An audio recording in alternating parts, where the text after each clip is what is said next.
Aliye Mançur apamız, Бауыржандай атамыз, фашисттерден отанды қорғап батыр атанды. Шах халық жеңіс күнін тойлайды.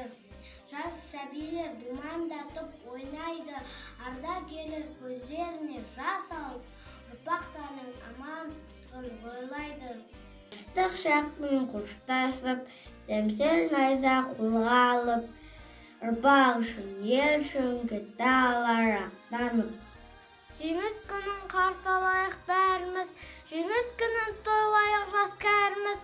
Осындай бір бейбіт өмір сыйлаған ардагерлер ағаларға мың алып. Туған елдің тәуелсіздігі мен бостандығы үшін жанын қиған боздақтарымызды мәңгі есте сақтаймыз.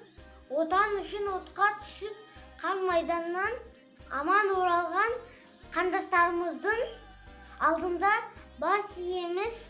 Сіздерге мықты денсаулық, бақыт, ұзақ ғұмыр тілейміз. Болмасын соғыс елімде, қыраным үшін көгімде. Болмасын соғыс, болмасын бар әлемде, бейбітшілік орнасын.